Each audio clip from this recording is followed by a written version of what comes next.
നമസ്കാരം. ചരിത്രം മാറ്റിയെഴുതിയ ഒരു മനുഷ്യന്റെ കഥയാണിത്. ആയിരക്കണക്കിന് തവണ വേണ്ട എന്ന് കേട്ടിട്ടും മതി എന്ന് പറയാതിരുന്ന ഒരു വിപ്ലവകാരിയുടെ കഥ. ഇത് ചൈനയിലെ ഹാങ് ഷോയിൽ ഒരു സാധാരണ കുടുംബത്തിൽ ജനിച്ച മാ യൂൻ എന്ന പിന്നീട് ലോകമറിഞ്ഞ ജാക്ക് മായുടെ കഥയാണ്. ജാക്ക് മാ നിങ്ങൾക്ക് ഊഹിക്കാൻ കഴിയുന്നതിലും വലിയ ഒരു പരാജിതനായിരുന്നു. അതെ, കേട്ടത് ശരിയാണ്. അദ്ദേഹം ഒരു ക്ലാസ് റൂമിലെയും മിടുക്കനായിരുന്നില്ല. സ്കൂളിൽ പഠിക്കുമ്പോൾ അദ്ദേഹം 2 തവണ പരാജയപ്പെട്ടു. ഹൈസ്കൂളിൽ 3 തവണ തോറ്റു.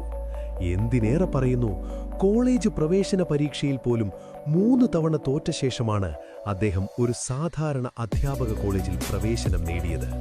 പക്ഷേ തോറ്റുകൊണ്ടിരുന്ന ഈ പയ്യന് ഒരൊറ്റ ഭ്രാന്തുണ്ടായിരുന്നു. അത് ഇംഗ്ലീഷായിരുന്നു. ദിവസവും അതിരാവിലെ സൈക്കിളെടുത്ത് ടൂറിസ്റ്റ് കേന്ദ്രമായ വെസ്റ്റ് ലേക്കിലേക്ക് പോകും. അവിടെ വിദേശ ടൂറിസ്റ്റുകൾക്ക് സൗജന്യമായി ഗൈഡായി നിന്നു. അവർക്ക് ചൈന കാണിച്ചു കൊടുത്തു. അവർക്ക് വേണ്ടി സംസാരിച്ചു. ഒരു നല്ല വിദ്യാർത്ഥിയായിരുന്നില്ലെങ്കിൽ പോലും സ്വയം പഠിച്ച് അദ്ദേഹം ഇംഗ്ലീഷ് ഭാഷയിൽ പ്രാവീണ്യം നേടി.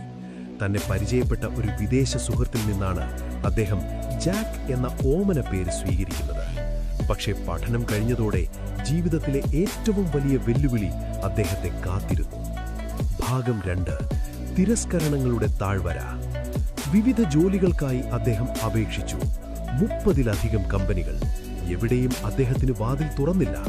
നിങ്ങളൊരു തൊഴിൽദാതാവായിരുന്നെങ്കിൽ ജാക്ക് മായെ ജോലിക്കെടുക്കുമായിരുന്നു. അദ്ദേഹം പോലീസിൽ ജോലിക്ക് ശ്രമിച്ചു. 5 പേർ അപേക്ഷിച്ചു. 4 പേർക്ക് കിട്ടി. തള്ളപ്പെട്ട ഒരേ ഒരാൾ അത് ജാക്ക് മാ ആയിരുന്നു.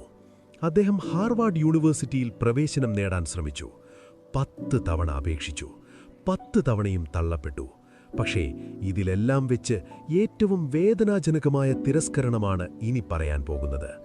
ചൈനയിൽ അമേരിക്കൻ ഫാസ്റ്റ് ഫുഡ് ഭീമനായ KFC ആദ്യമായി ഒരു ശാഖ ആരംഭിക്കുന്നു. മാനേജർ തസ്തികയിലേക്കുള്ള അഭിമുഖം നടക്കുകയാണ്. 24 പേർ അഭിമുഖത്തിൽ പങ്കെടുത്തു. നാടകീയമായ നിർത്തൽ. 23 പേർക്കും ജോലി ലഭിച്ചു. 24-മത്തെയാൾ, അതായത്